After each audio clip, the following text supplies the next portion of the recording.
So just to start, thank you very much for joining us today to finding out a little bit more about ARM and who we are and what we do. We'll do some introductions so that you know who's going to be here answering the questions.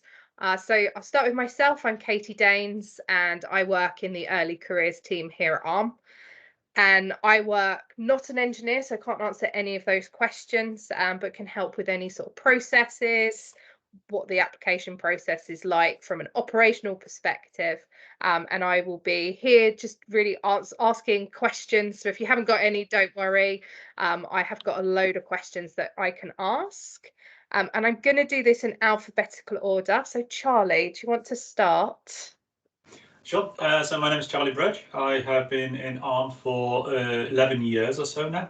I am leading a team called Performance Modeling within the division called Central Technologies. So some of the things that we do is we try to create models very early on of the next generation IP. So things that we are looking at coming out in 2024, 2025, and it'll be in your hands in 2026. So kind of fairly far looking. In that respect, we look for very strong software and hardware knowledge. You don't have to be brilliant at both, but that's the kind of things that we do look for in ARM, which is outstanding level programming, understanding of algorithms and so on, but also having an appreciation of what happens at the very bottom level where all of the things that you write get actually executed on real hardware.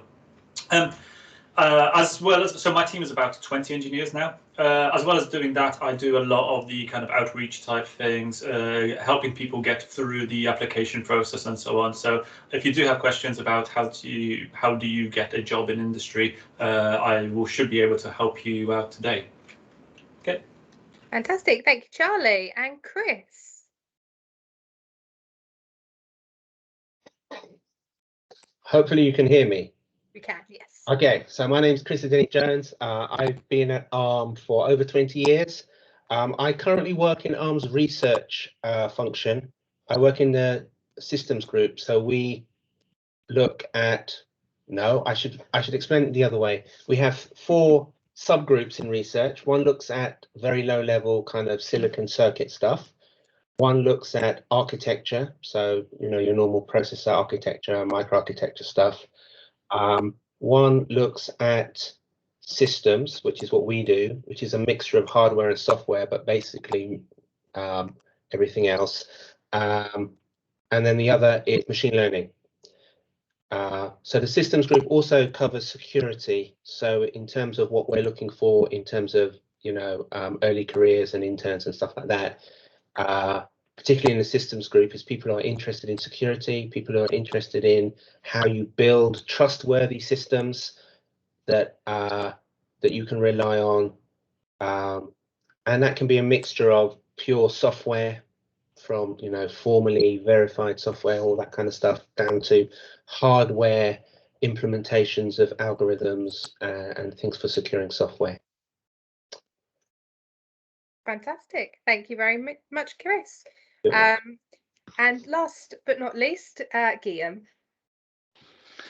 Hi, my name is Gilliam Lotelier. I'm a manager in the open source software group.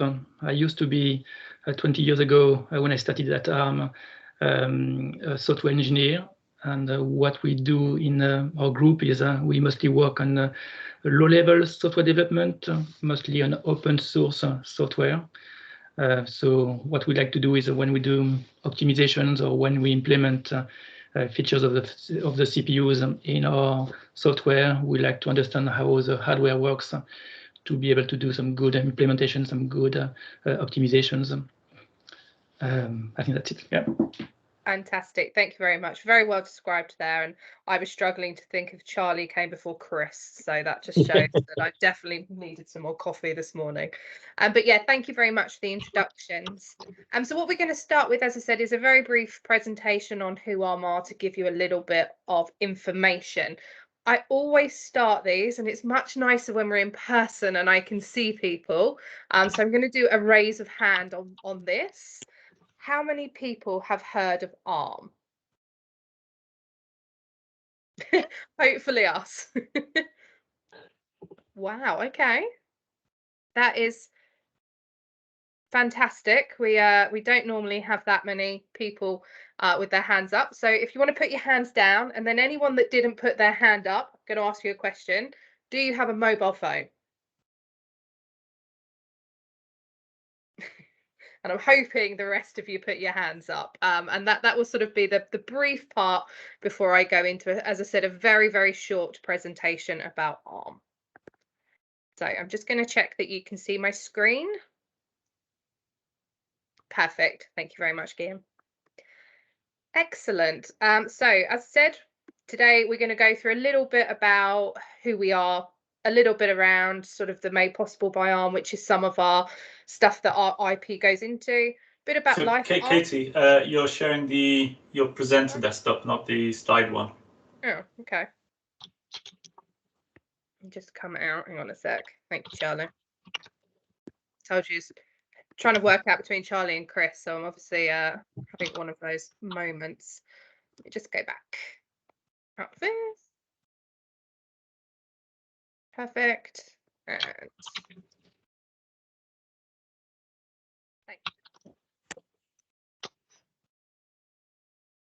Oh, hang on. Yeah. Yep. Oh, no. Sorry, bear with me a second. Here we go. Let's try that again. Hopefully you can just see my screen now. Yep. Fantastic. Excellent. So we're going to go through a little bit about life at ARM. This is a bit about the offices, some of our core beliefs, the rewards and benefits, a little bit about sustainability, the recruitment process, and then a nice campus video that which is brand new this year. So Chris, Charlie, and Gilliam, you are some of the first to see this.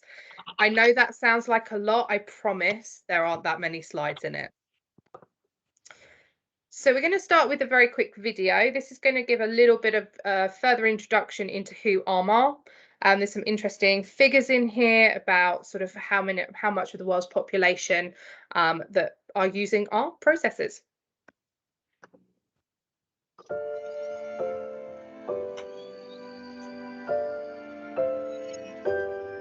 Intelligence lights up our world through computing that empowers us, discovers form in the data chaos, illuminates the way forward, sparking ideas, expanding human horizons, changing our notion of what's possible.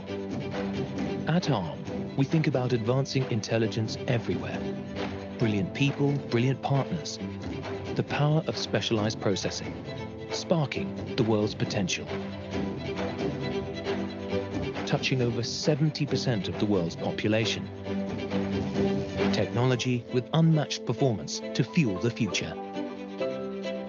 As the world's computing platform, ARM offers the stability and consistency that enables our partners to shine through the specialized processing they deliver. The biggest names at global scale to the next generation of startups. In every corner of the world, in every industry, wherever compute happens. Sensor to smartphone, virtual reality to virtually miraculous. Intelligent computing burning bright. In more than 180 billion ARM-based devices and over 1,000 partners. We're only getting started. Soon every piece of digital data will flow through an ARM-based device somewhere. Securely, sustainably, efficiently. Making the future brighter for everyone. ARM, sparking the world's potential. And what amazes me with that is actually now we've gone to 200 billion. So where we'd said before, 180 billion, and we only actually made this presentation about 3-4 weeks ago, it's actually increased to 200 billion. And my favorite statistic, that is one for every single star apparently in the Milky Way. So that's how many chips that we have shipped, which always amazes me when I think of it. So that gave you a little bit more information in terms of who ARM are.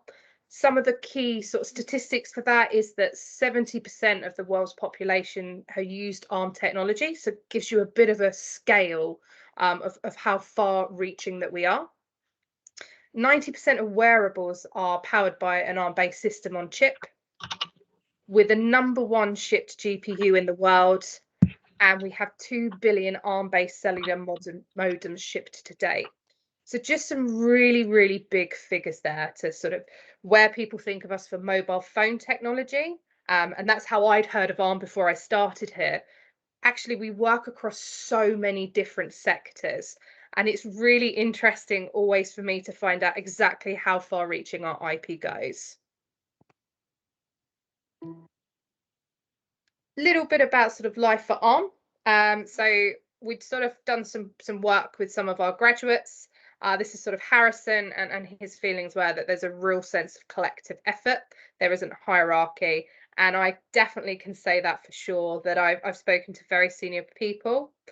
In my first 2 weeks at ARM, I sat in a meeting with our VP, and we're talking through a process, and I raised my hand and said, oh, where I've come from, we did it this way. And they were like, yeah, go away, come back to us, present, maybe we can use your process. So there is really not a sense of hierarchy here. Little bit about our core beliefs here. So we have 3, which is passion for progress, we not I, and be your brilliant self. You know, we'll talk through those and some of the questions that I'm going to be asking Chris, Charlie, and Guillaume coming up is how we sort of see those on a daily basis. But that sort of passion for progress goes throughout ARM. We're constantly creating technology that maybe doesn't exist. Charlie's in 2026. Chris, I'm sure, is probably further than 2026, which is always really interesting for me to hear. So, you know, we have to be passionate about what is next. What is the next big thing, or how can we improve what we've already got? That we not I is about teamwork. We win as a team and we fail as a team, and we say here we fail fast. The first ARM processor wasn't successful. It took time to create that, and projects are always like that. And then the most important for me is this be your brilliant self. And that just means bringing yourself and your brilliance to the office. For other companies I've worked for, I've had to change who I am to succeed. And that's just because the culture there was that you had to be a certain type of person. And that's just not true at ARM at all. I am appreciated for the things that I'm brilliant at, and the things I'm not so good at, that's fine. I work in a team. So there is a we not I culture for we work on a project together and we bring our brilliance to that. For me, I'm ADHD, and that's never been an issue here. Actually, some of those quirks that you have with ADHD, I use every single day because there's some real positives out of that. And I'm part of our mental health groups. So one of our ERGs is mental health, and I'm part of that group. So there's so much to celebrate with our differences here at ARM. About our rewards and benefits, as you can see, there's quite a lot. I mentioned their well-being. Well-being is a massive part for me. That has sort of been encapsulated that we've been given additional 4 days off, which is called days of care. The whole business is off, which means that where I come back from a day off and I might have emails, actually, do you know what? I'm coming back and I'm feeling refreshed because I've been given some additional days off. We have things around our mind, mental health, development, holidays, you know, volunteering days, yoga, gym. The gym is amazing.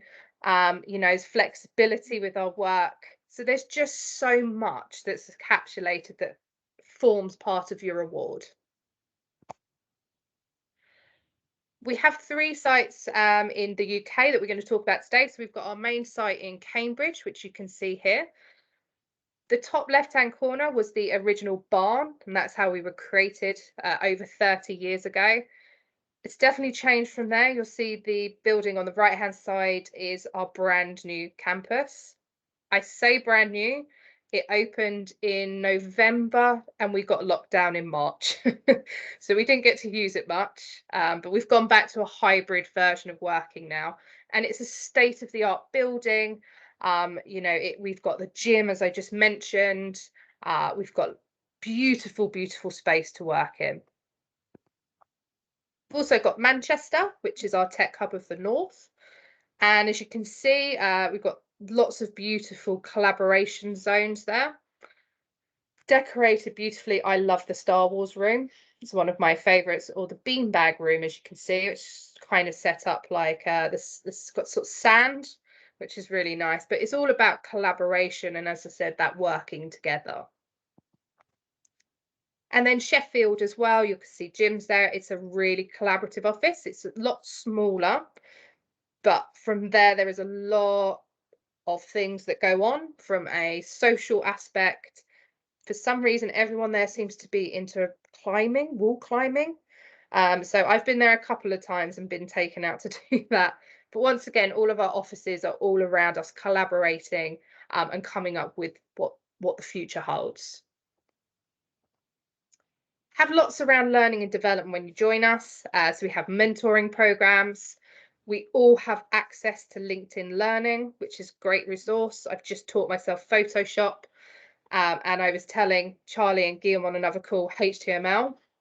Took me about 4 hours to put an email together, so I'm not very good at it, but I use my LinkedIn Learning to figure out how I did that. Networking here is just such a brilliant piece. We have different ERG groups. I mentioned that I'm part of one of those. We also have Black at Arm, which is another one. We have the LGBTQ+. We have women networks. There are so many different networks that we have here. There are big ERGs, but then we do have things like people come and play board games together. We've got a computing club. So there's always some form of network that you can join from a social aspect, but also from a professional aspect. There's a lot of very, very, very clever people here at ARM, and there's so much opportunity to learn from them and ask them questions. Nobody has ever said no when I've asked them a question. They've always given me the time. That goes with technical training. So there's lots of donut sessions. People are always talking really interestingly about their groups. That comes from a bigger aspect as well. So we have whole company events that you can attend, have been virtual, but it's really, really interesting to find out what other departments are doing and what's going on in industry as well. Lunch and learn sessions. Once again, this can be both internal or external. We've just done some really interesting DEI, which was talking all around unconscious bias in the sort of workplace, and that was a really interesting session with a doctor who did a maths question that I have to admit I got wrong. But I think most people got that right. So there's some really, really great opportunities to do some lunch and learn sessions. And then progressive insight conversations, and these would be with your managers. A big thing for me is about sustainability. We have something called Made Possible by ARM, and this is technology that has used tech for good. It's about building a better future for everyone.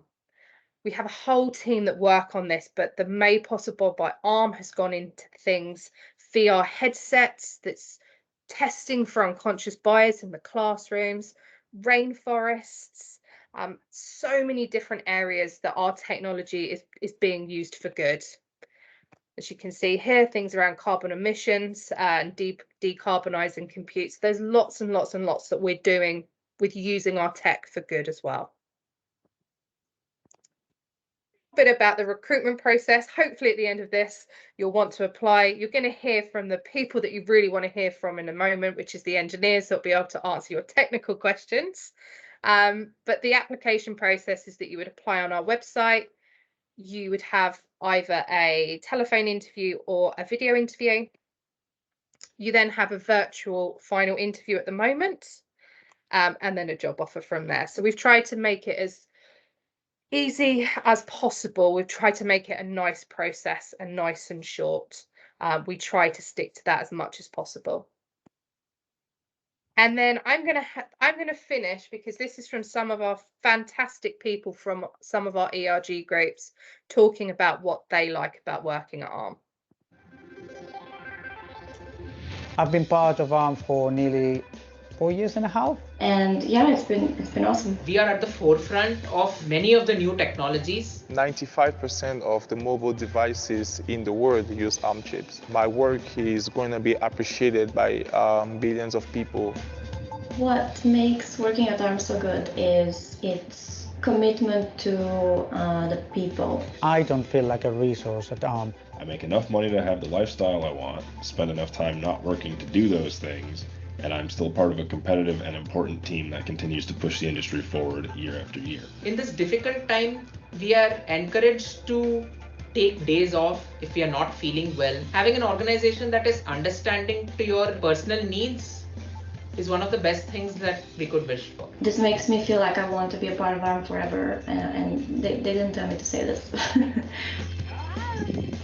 I think what sets ARM apart from other places is the people. Even in the work from home scenario, we managed to have fun meetings. We work with the best minds in the industry. The people are notoriously eager to teach you. It's an open culture. I don't have to worry about seniority. I can approach anyone. Even when I was just an intern, I had a question about something that is not exactly related to what I was working on, and the person just took me to a conference room and started diagramming it out on the whiteboard. Knowledge sharing is one of the best things that happens over here. This really sets ARM apart from the other businesses. ARM values are not just words, they are there for a reason. Be your brilliant self. You are not only allowed but encouraged to be who you are. I have ADHD, and I feel very safe talking about this with my colleagues. I still remember my years when I was a graduate where I had to hide who I was. That doesn't happen at ARM, and that makes me hope. We have people coming here from different technical backgrounds and different cultures. We always feel as if we function as a team. Connected through a strong set of ethical values. The future at ARM is exciting. We're working on things that are just groundbreaking. It's blowing my mind every day. Yeah, very excited about the future. So I always like to finish on that particular slide because that is our people talking. That was something that was just been created from people's houses. So once again, where we're talking about passion for progress, those sort of videos normally happen in a studio, and there's lots of preparation, and that was something that was made from our homes. And we asked people to talk really honestly and openly about what it's like to work at ARM. So hopefully that gives you a bit of a background into what it's like to work here, and a little bit about ARM. But as I said, this is the most important part. So that just gives you the information. But we have got some absolutely fantastic people on the call. I'm going to also introduce Romina, who has just probably joined us a while ago, but I couldn't see you, Romina, so apologies. So if I can get you to introduce yourself as well. Hi, I'm Romina. I work in the research team and they run the hiring program, the internship program in the UK research team. I was a little bit late because we were in a very interesting meeting and I couldn't get out of it, so I'm really sorry. But yes, I'm here if you have any questions on the process of the recruitment process we have in research. And actually, Romina, we did it in alphabetical order, so you perfectly fit into the alphabet. So I think it was all planned. You did it all on. You did it with a plan in mind. So yeah, so as I said, we are really informal here. We really are happy to answer any questions that you might have. It can be about absolutely anything, whether that's about writing a good CV, what's the interview process like, what's our favorite things about working at ARM. I have a few questions whilst people feel that they're ready to start asking. If you have got a question, you can either come off mute and ask it yourself or type it into the chat and I'll keep an eye on that. So I'm going to start with, and we have such a great description of what everybody does, but what I'm going to ask to start with is to tell us about sort of your favorite project, program of work that you've worked on in your time here at ARM. Now, I understand that there'll be stuff that you can't talk about. We have, as I said, as Charlie and Chris have said, and Gilliam will say, they're working on projects that haven't yet come out, so they can't talk about it. But just generally, and I'm going to start with you, Chris, what's been sort of, over your long period here at ARM, been sort of the favorite project, program, or something that's already come out that you think you were really proud of working on? Oh, that's easy for me. So in 2011, joined a collaborative program working with other companies and universities to do with trying to answer the question, could you build a high-performance computer using ARM chips? And that was called the Mont Blanc project, started in 2011. And then from that, we started, working on designing an actual machine and having to write software and do all that stuff. And then eventually, essentially 9 years later, an ARM-based machine is the fastest supercomputer in the world. This is the Fugaku machine, designed by Fujitsu in Japan. So that's my absolute favorite thing. It took a long time, and the team started small with just me and then a few more people in research, and then essentially quite a lot of the other parts of ARM all having to play their part in terms of software, software tools and open source software that people use in HPC and stuff like that, all working together with our partners to build something that's just amazing. So that's probably my favorite project that that I worked on. And I'm sure that I also got to travel around Europe to various supercomputing centers who we were working with. So I've got a picture, outside, standing beside lots of non-ARM powered supercomputers all over Europe. Wow. And I can imagine when that finally came out and you could talk about it, it was quite nice when you're sort of going, we've got something big coming out, but I can't talk about it at the moment. Yeah, 100%. 100%. Excellent. Thank you very much. And Gilliam, anything that you could, over your longitude here at ARM as well, has been your sort of favorite piece of work, project, program, absolutely anything?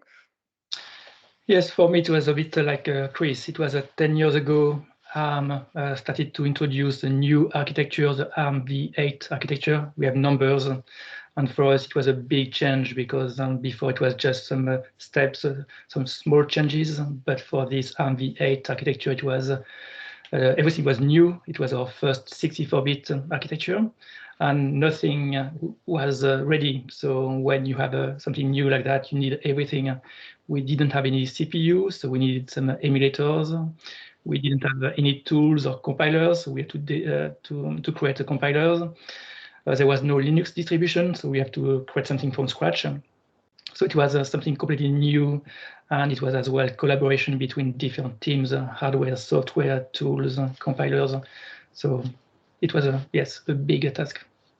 Wow, fantastic, thank you. And Charlie, anything that you've got from your end that you want to talk about? Yeah, actually, it was my first job when I started at ARM around 10 years ago. I followed on from Guillaume because his team was doing the software side, and it just fell onto my shoulders to write the first implementation of the 64-bit architecture in what we call a tool we call fast models. So we could actually have software being executed well before we had any silicon. We were still changing the instruction sets, still changing a lot of the specification, but then we could have a several-year run up to be able to develop all the software using that model. So yeah, it's quite nice to have the very first implementation of that instruction set well before any of the RTL was being written by our partners or ourselves. Fantastic. Sounds really exciting. I won't answer myself because my project's very TA focused, so not as interesting as these guys, but yeah, that's really, really good to hear. And so I'll start with you, Romina, on this question. And we kind of talk about our different core beliefs. So what would you say? I know they're all very important, not trying to say that they're not, but what's sort of been the one that you've seen or you like the most out of all of them? I think the be your brilliant self is definitely mesmerizing to observe, because it's the innovation and the sharing of the information and how everybody is constantly listening to other projects. And we actually the meeting I was coming back from before is somebody from a different group comes to us once portal and talks to us about the projects that they have and how they're running their side of the business, and being able to listen to other people and listen to other brilliant minds. For me, who have zero engineering background, it's just incredible, and it spills onto every area of the company, because we have so many different groups that we run.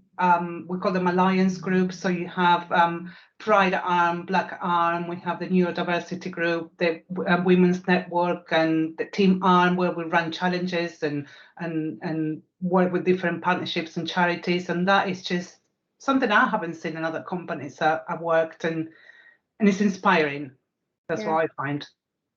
And you mentioned collaboration there. So do you work across lots of different teams, different countries? How does that all sort of come in together to sort of work? So it's very organic. So we all understand that we all work in different time zones, and we work in different sites, but the understanding of how we communicate with each other and the respect, have you got a minute to talk, or you set up a meeting for something that is perhaps outside your expertise, but everybody gets invited to. The communication, that we have a lot of communication tools, but somehow they all work in a way where we are constantly informed of what's going on. And it's a very open company as well. Is this, I don't know, the communication is excellent in terms that people just share what they know and what they have with other people without worrying about anything. Yeah, and I completely agree. Thank you. So going on to a little bit about sort of the internships, I'm going to start with you, Gilliam, because you have so many interns, or you had so many interns over the summer period. So what sort of things, if you were to join your team in particular, would you be working on over that summer period, or 6-month or 12-month period? Sorry, you ask on the what they would be doing? Yeah, just I'm take it that you can't talk about specific projects or specific work they'd be working on, but I mean, would they be working on real life projects? How do they integrate into the teams? So yes, we work on open source projects. So usually, mostly what we do is open source and public and visible. And it's as well what we do, what we offer to the interns is very much task that another engineer would do. So it's a real task, something that we can push publicly on an open source project. So you would have your name in this open source project if everything goes well. And then on a different type of project, it could be very different from low-level software development for IoT, the Internet of Things, or for mobile phones, for Android, or it could be for big processors, for servers, for the cloud, networking. So very various types of projects. Fantastic. So real life, getting involved with the team. So there might be some work that comes out in the future that we can't talk about at the moment that an intern will have been part of. Brilliant. Yep. Excellent. And Chris, is that the same in research? I know we do it slightly differently. There's some longer term internships normally. So is it the same in research, or is it different? And you're on mute, just to warn you. Had to do it at some point, had to come up.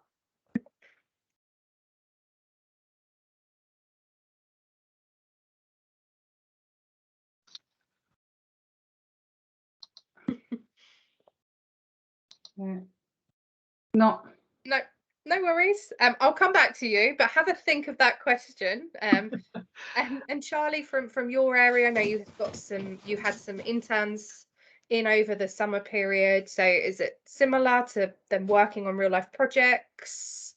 Yeah, so we had 4 interns this year, and they are very much real life projects. So you do get to work with the same project that everybody else is working on. It's not a training exercise. We're not trying to basically sit you down and teach you. You experience real life engineering challenges and problems and so on. So you get to have a gut feel of what happens in a real team.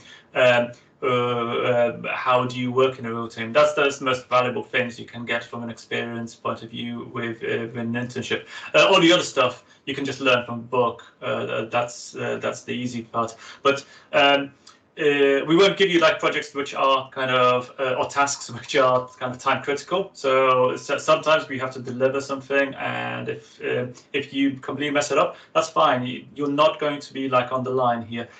We will give you something that if you decide actually this is something that's far too complicated for you, or you have no idea what you're doing, we can pass it over to somebody else. So the pressure isn't there. But at the end of the day, you'll be able to point to something and say and have a direct contribution to it. Unfortunately, with the things that we're doing, where it's a little bit in a couple of years' time, you'll be able to point to it. With Guillaume's things, you'll be able to point to it very quickly and then show your contribution to others. But with our stuff, it might take a little bit longer before you can actually hold the thing in your hand that you helped make. Fantastic. And Chris, I'm going to presume maybe even longer in research? Yes, maybe even longer, and possibly a mixture of the kind of projects that Charlie and Guillaume will work on. So some of the stuff we do, the research involves using and modifying open source software. So, you know, some of that stuff does go on. Sometimes it is, yeah, it's just new stuff that we're doing in-house. But like Charlie says, like everybody said, it's going to be stuff that we need, that we want. So we're not just making up stuff for somebody to do. It's going to be something that we want. Often in research, it's something that probably any of the researchers would actually want to do, because it's normally interesting stuff that needs doing. But we need more resource, and so, you know, we parcel it up in a nice way.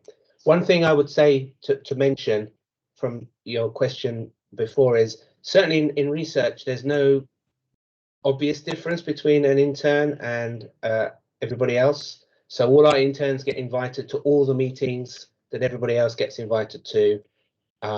You know, there's no kind of special status that means interns don't get to find out things. It's completely a part of ARM's culture that it's very open in terms of communications. And so we would hope that people actually really do feel part of the company, actually part of the company, not a kind of add-on. Yeah, we work really hard to make sure they are part of the team, as Chris was saying, and the projects that when we write the job descriptions and we look for our interns, we already have these projects in mind. And each team would sit down and think, okay, this is what I need to do. So therefore, this is the skills I'm going to need for the interns that we're going to be recruiting. So this is, and each intern in research gets the chance to present what they've been working on for the last 3 months. So they have a presentation which is scheduled, and we invite everybody in research to attend. And it's a half an hour, 45-minute presentation where they get to have a Q&A, and we have a number of events as well that the interns take part on, not just across ARM, but in research. They have the opportunity to talk to other people in the organization, and to all the skill group leads and the leadership team. So it's a very round internship, even if it's online. This year, we got a lot of out of. They got a lot of out of the internship, even if it was online.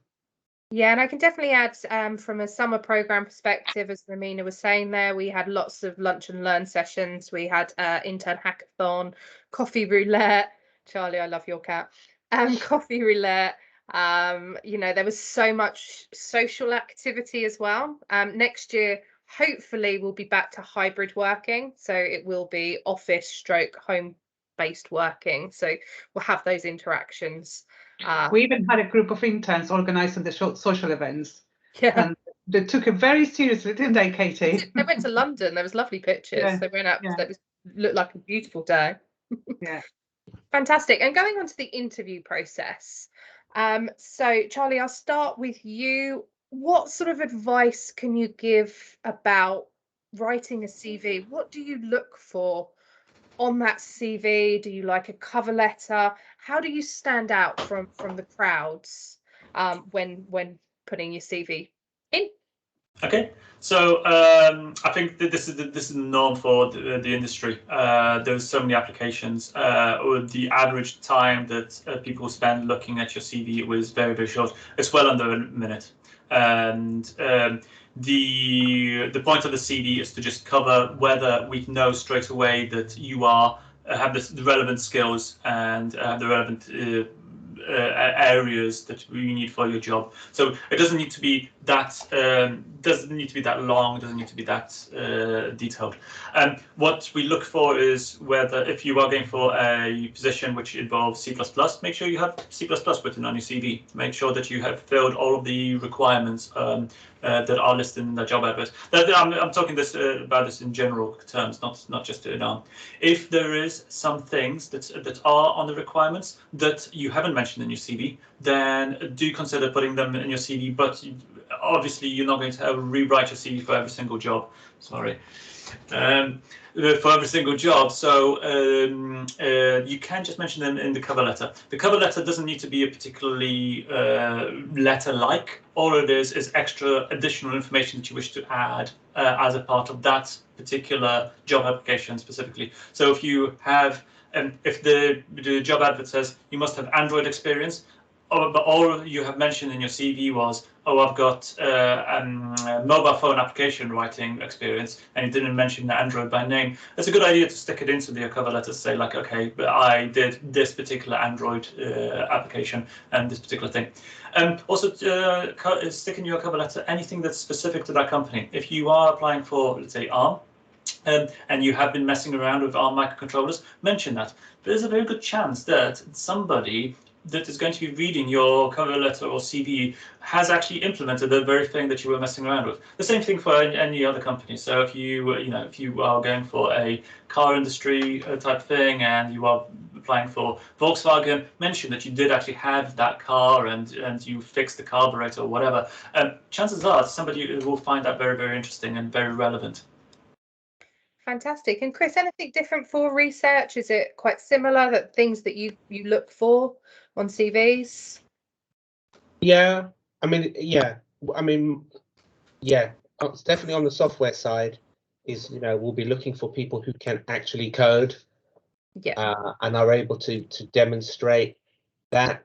Sometimes we see a bit of a gap between what people have learnt and what people either can do or want to do.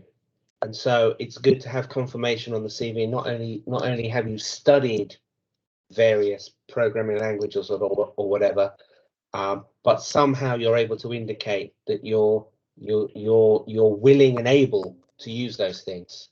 So we definitely like a bit of passion. So yeah, I'd like to just add to that. The CVs at graduate and in fact undergraduate levels for internships look very, very similar to each other. We'll see like hundreds of CVs that say I am on a undergraduate program of this university, and then that's it. It's very difficult to differentiate between them. And even though we tend to give a lot of give people a lot of a chance, so we try to get as many people through to the high view stage and progress them through. A lot of the companies that you apply for will just reject you at that level. The things that you need to do is to differentiate yourself from the people who. Oh, you've gone on mute, Charlie. Cat's out to get you tonight. Ralph, come on. Come on, meow. So the best way to do that is to have personal projects, show something that you have learned at university, and then you can apply it in anger, where you create something yourself that you can then show that you can do these things in the real world. It's not just good enough to just have very good exam grades. If you can show any kind of project, whether it's open source, those are brilliant because you can put them on GitHub. Anybody can have a look at them, or little like hardware projects and things like that, where you at least put it up on a blog or something so that you can show off to other people. Those are the things that really differentiate you from everybody else. Excellent. And you mentioned HireView there. So Gilliam, can you give any advice on HireView is our on-demand video tool, just to let everybody know to start with, if you haven't heard of it before. Most companies are using video tooling. But Gilliam, can you give any sort of advice in terms of what you like to see on that? that we can't give away the coding challenge that we do use as part of our higher view, but is there any sort of hints and tips that you can give around that? Yes, I think that an interview anyway is a bit stressful, so we do appreciate that. There is no problem how you are in the video, but what we'd like to get from you is more what you are interested in, what projects you've done in the past to show your interest or to show what you've learned. So I think it's mostly that, to get that prepared, what you like doing in software, what you've done on projects. So that, for me, is my main advice. And any advice on the coding challenge? We can't obviously give away what that would look like in higher view, but is there any advice or anything that you look particularly for? It's a bit tricky because you don't have so much time, and so what you have to do is not to stay calm and try to understand well what the problem is, not to rush into programming, but to understand the inputs and the requirements of the test. So it's think about it, and then you can start programming. Fantastic. Also, under those circumstances, cheat. We spot that very easily. We do the same coding challenge all the time, so we've seen them all. So even when we have people who have had the other parts of the interview are really good, we spot them on that they're cheating on the thing, and you suddenly lose all trust in that person. So do the coding yourself for a start. Fantastic. And then moving on to the final stage, which is our virtual face-to-face. I keep saying face-to-face, but virtual versions. Chris, is there any sort of advice, hints and tips that you can give about that sort of last stage of an interview? Is there anything in particular that sort of stands out for you in candidates that you've brought in as interns?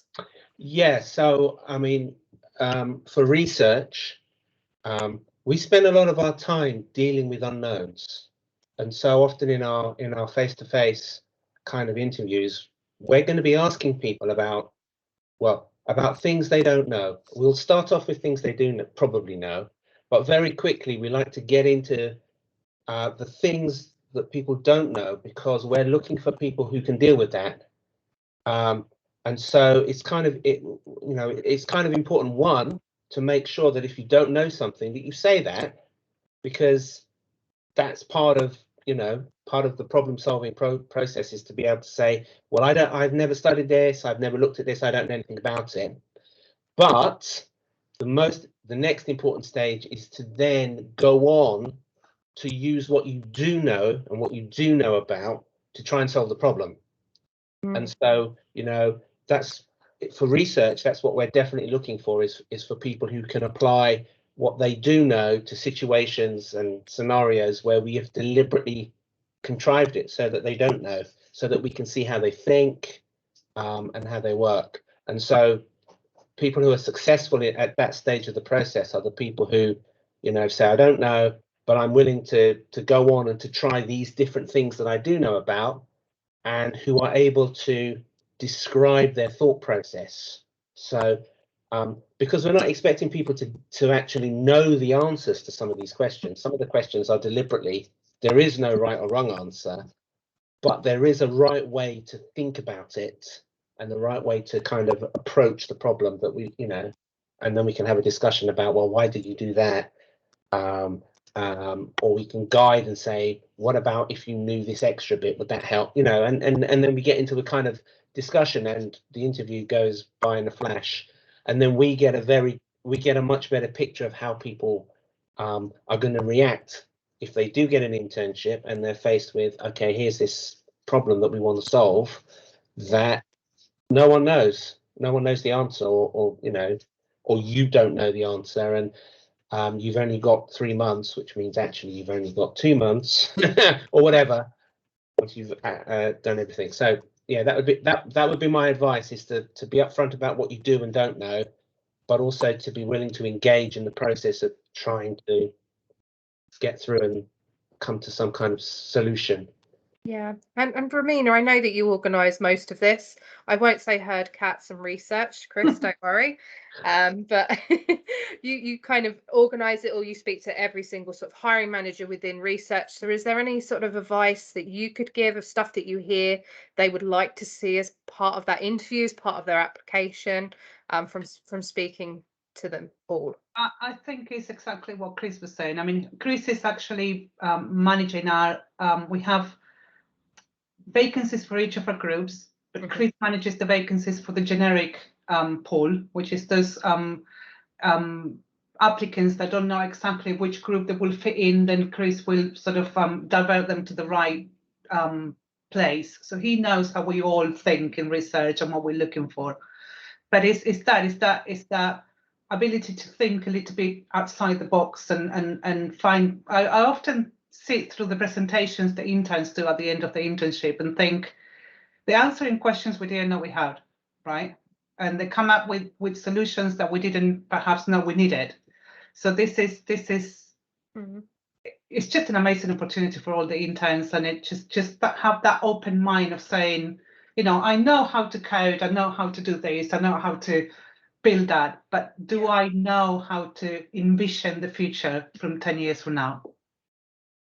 Excellent. And Gilliam, anything else further that you'd like to add that's slightly different within sort of software engineering, or is Chris and Romina kind of covered? No, it's exactly the same. Yes, don't hide when you don't know, and we don't expect you to know everything. But let's discuss about what you don't know. Yeah. Fantastic. And going into the challenge that we've done with ShowCode, so Charlie is our coding genius that came up with this challenge. So hopefully you've had a chance to apply, but if you haven't, Charlie, do you want to just give the basics of what we're asking people to complete as part of your ShowCode challenge? Oh, sorry, you mean what? Yeah, the coding challenge that you've created and put onto the website for people to complete. Yeah, sorry, what was the question? What? I think the cat's distracting. No, it's gone now. So what we're asking for is, it's basically a prediction type scheme. What it does is you have a sequence of letters, and you have to predict, or rather digits, and you have to predict the next one, and by looking at the history. Now, what this actually resembles very closely is the actions of a couple of units. One of them is called a branch predictor, and one of them is called a prefetcher. But basically, when we have seen particular sequences in the past, we speculate that we're going to see them again in the future. This comes up a lot in modeling, whereby the hardware, it does try to do the same kind of prediction, but it does it very, very cheaply because hardware is expensive. You don't want to have, and you want it to be very, very fast. So you don't want it to take longer than actually computing the result itself. But when we do modeling, it's very important to have what we consider like an oracle model or a perfect implementation. So we know what is the theoretical maximum of how good an implementation can be. So when we do the modeling, it can't be just correct. It also has to be fast. The faster that we do model things, the more things we can try out, and we want to model them very, very early on and try out the loads and lots of different approaches. So it kind of like gives you a bit of an understanding of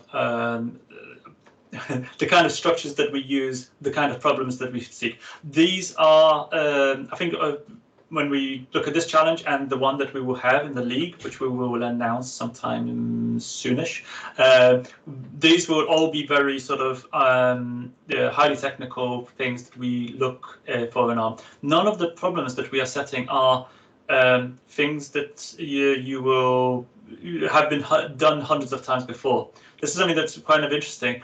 We're not looking for software engineers or hardware engineers that know how to solve problems that have been solved hundreds of times. Nearly every single challenge that we have in ARM is something that nobody's ever seen before. Nobody knows the correct answer to yet. So it's kind of very frustrating to say to to judge people by watching them apply algorithms that they have just learned and just repeat en masse. So hopefully we'll kind of get you to think in completely different ways, think of things that you haven't been taught at university, and push you slightly harder beyond what you already know. Fantastic. And I someone's asked, will getting a certain rank in current challenge, so this is the one that Charlie set up, increase our chances of getting an internship. So we're very excited to announce what our prize will be now. So if you are in the top 5, you will be pushed through the interview process and go straight into a virtual face-to-face interview, and you will also get a £200 Amazon voucher. So every single one of our engineers that is recruiting is going to have an opportunity to be able to go in and look at your code, and it will absolutely, even if you're not in that top 5, you'll have showcased your programming and coding skills. So yes, we're very excited to announce that, and anyone that wants access to that, we can. And once we go into the leagues, once again, the engineers will have an opportunity to go in and have a little look at those as well. So it's it kind of showcases to us where you are and that you even just enjoy programming. So yes, really exciting news. Yeah, well, we will hopefully give you lots of feedback as well. When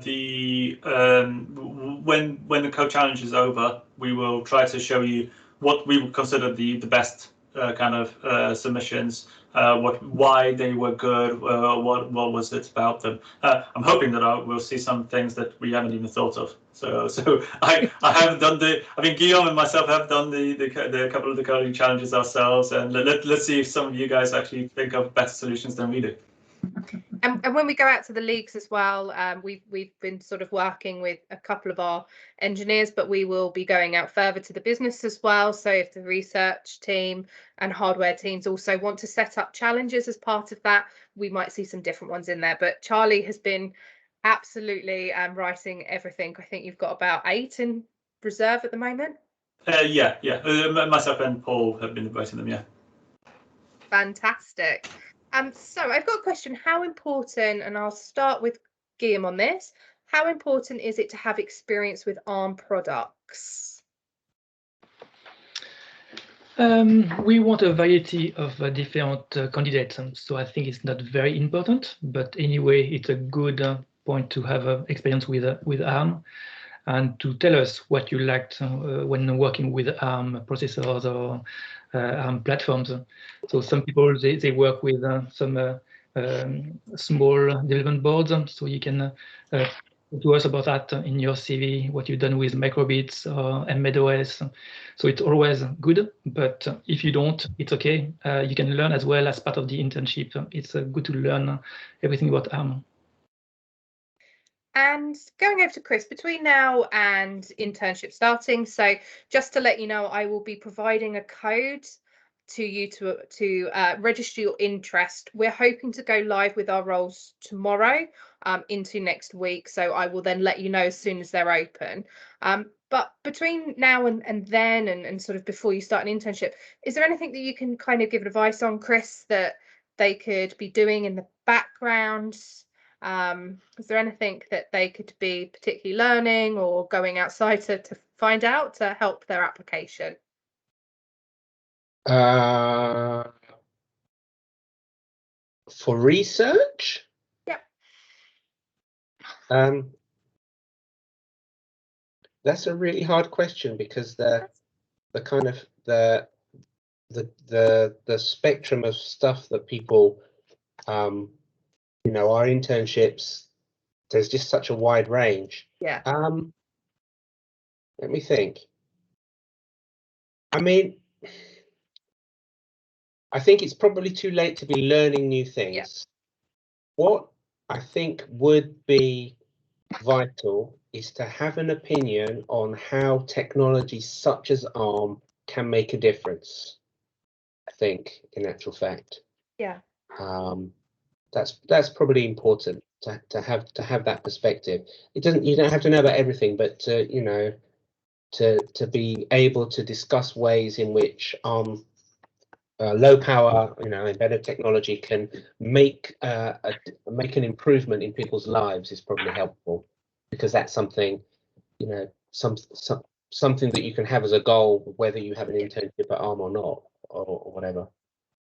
Sorry, that's a really rubbish answer. No, not at all, not at all. Don't worry, I got put off by my dogs coming in and making an appearance, which I know probably breaks through the thing that I've got in the background. You just see big heads coming into my screen. So yeah. And I was gonna, I would say in terms of interviews and stuff like that, is that somebody said, we understand that people will be nervous. Yeah. So you don't need to worry about that.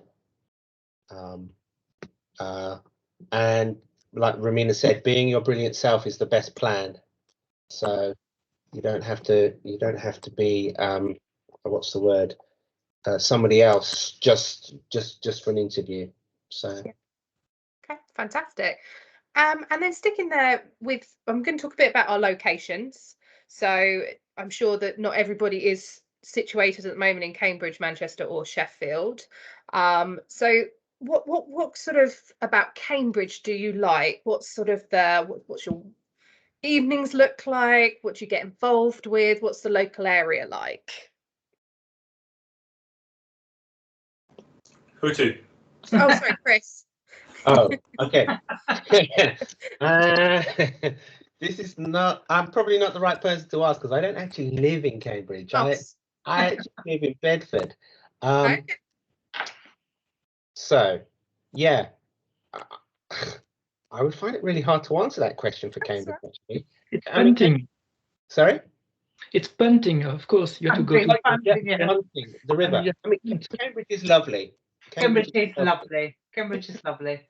Yeah. Cambridge is lovely, and it's lively, and in the summer it's even better than any other time of the year, and there's so much to do for these young students that are coming, much more for us, right? But there's an enormous amount of places to go to eat, and different, there's a lot of sports going on at Cambridge, and a lot of green spaces. And in ARM we have, which obviously, as we said before, the interns are part of the ARM culture throughout the internship with no exceptions. So you have access to different clubs that we have in ARM, and you can join different, you would call it societies if you want, so that people get together to play football, and there's a lot of volunteering opportunities that you can join. We have a gym on site, which is very nice. It's been just newly refurbished, which you'll have access to as well, and the canteen on site is brilliant as well. So there's a lot of stuff to do on site and off campus.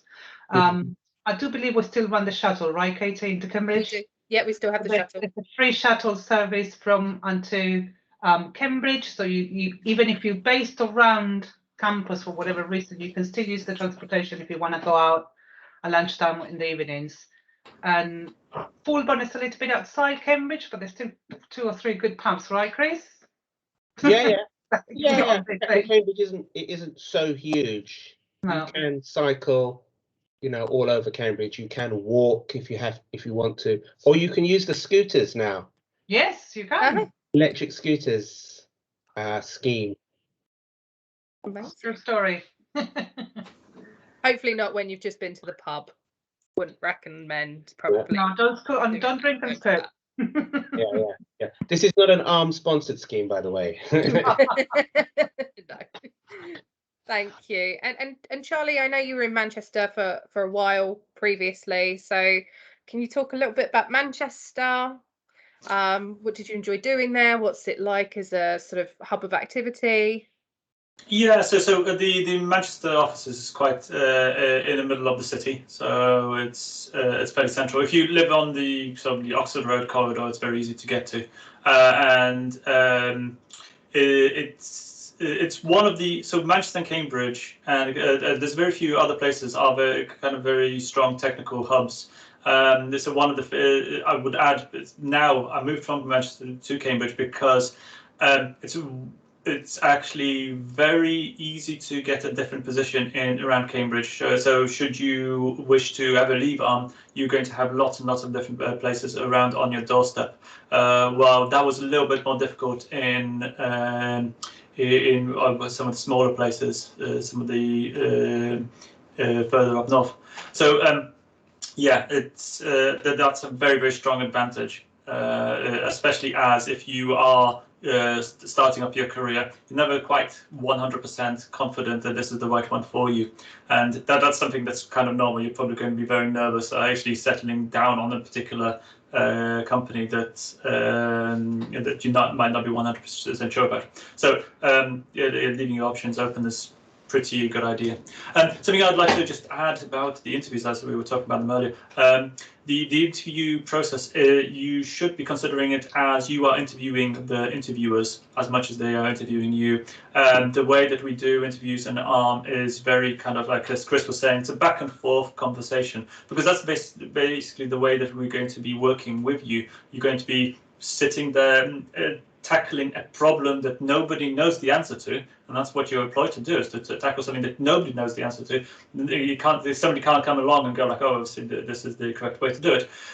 And you are presenting evidence, you are conferring with others about their experience and what do other people think about how to tackle this. So that's the same way that an interview will happen.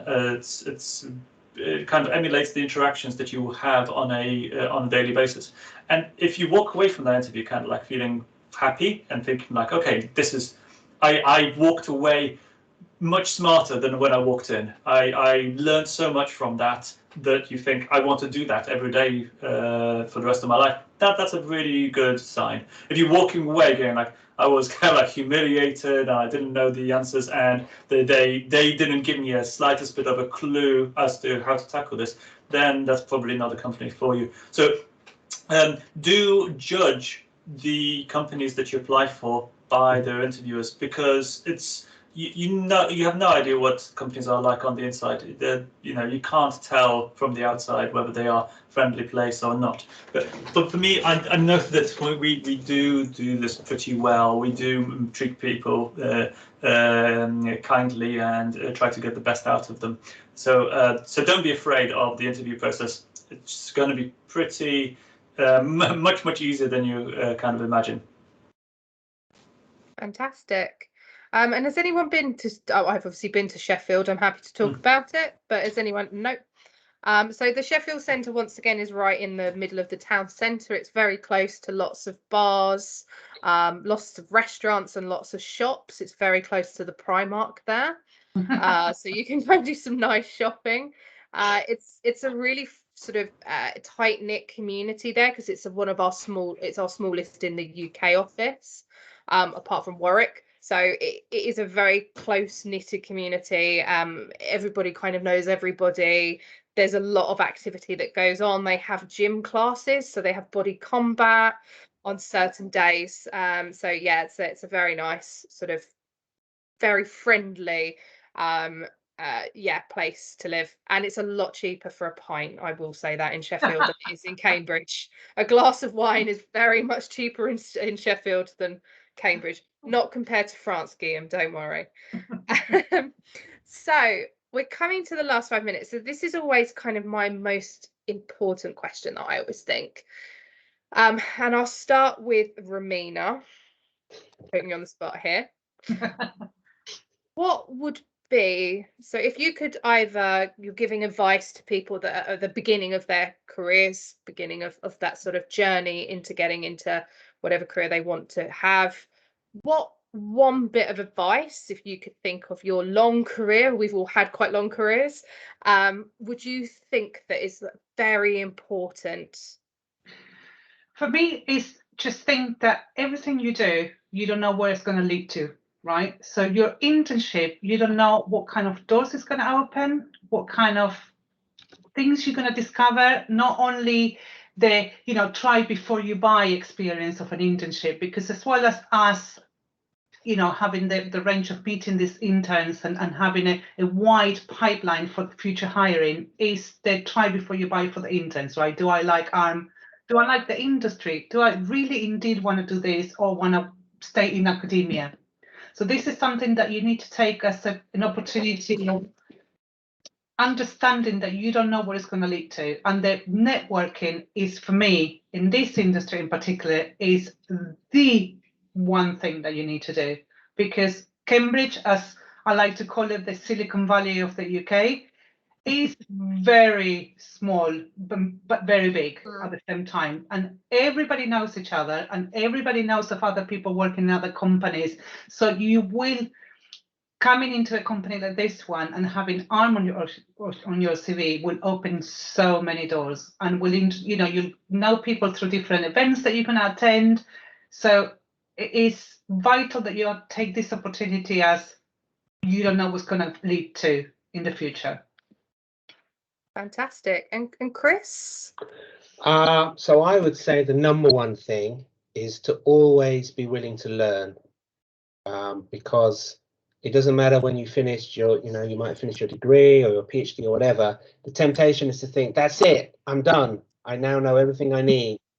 And the sad truth is that that's never true. Everybody always needs to learn. And if you're willing to learn, it then becomes easier to find good people to learn from.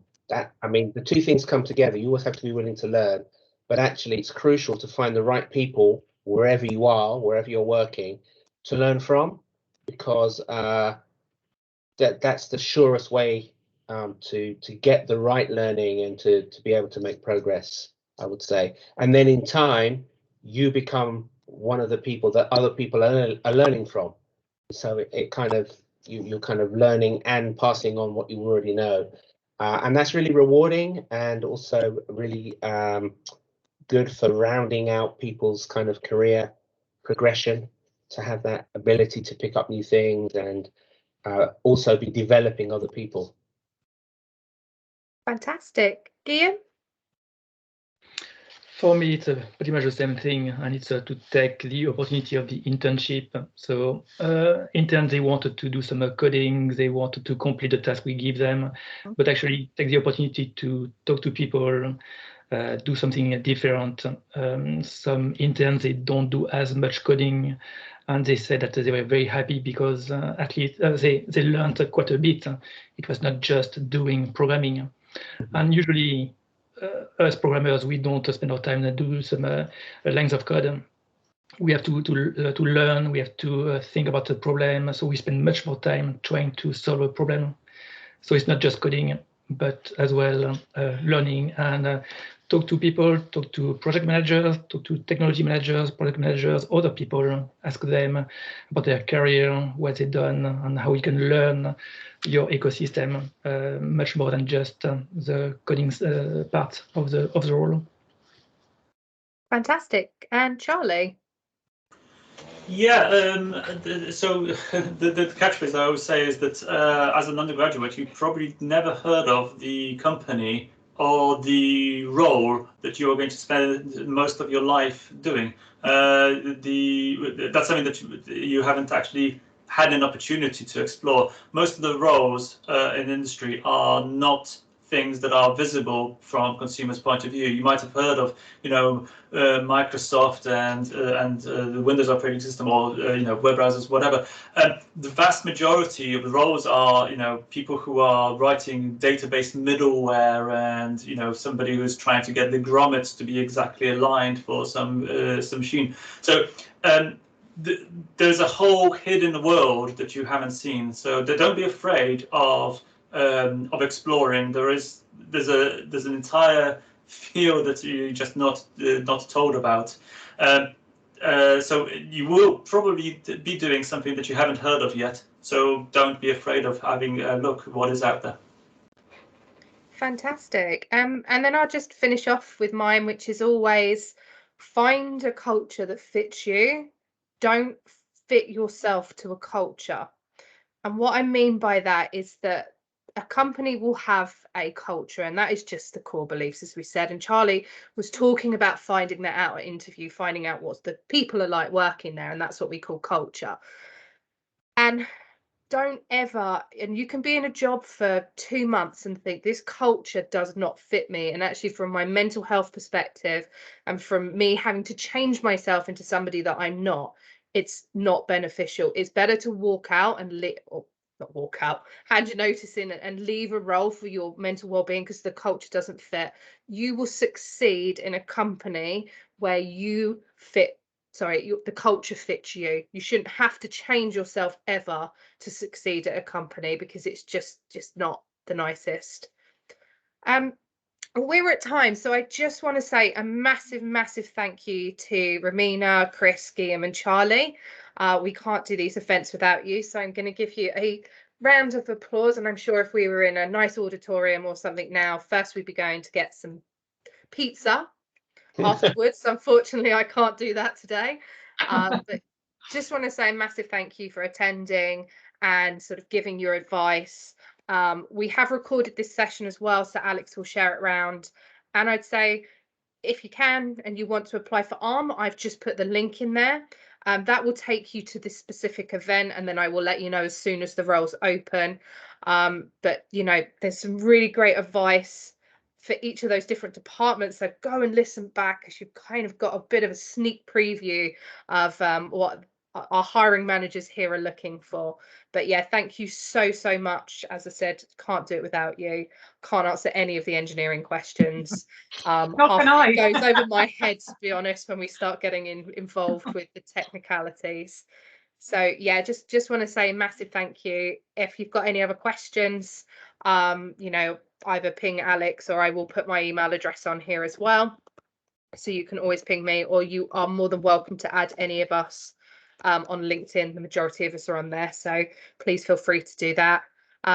We'll be looking, so the challenge finishes next week, and we will start having a look at that, and then we will announce the 5 winners that we will have, and we'll let you know as soon as we've done that. And then our next part will hopefully go live in the next week or so as well. But yeah, thank you. Hopefully you want to apply now to ARM. Thank you all very much. Just a super quick one on what Katie was saying about kind of getting in touch and things. Obviously, you've got details, you've got our email.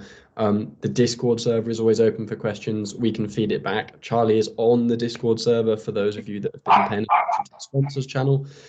So yeah, there's kind of loads of opportunities to get in touch. We'll kind of talk a bit more about the prizes in emails and on Discord tomorrow. So again, any questions around that? I know there'll be people watching this retrospectively. So yeah, feel free to let us know. But yeah, I mean, I kind of want to join on, but I can't go. So I'll try and use some LinkedIn Learning. But yeah, thank you all very much for giving your time.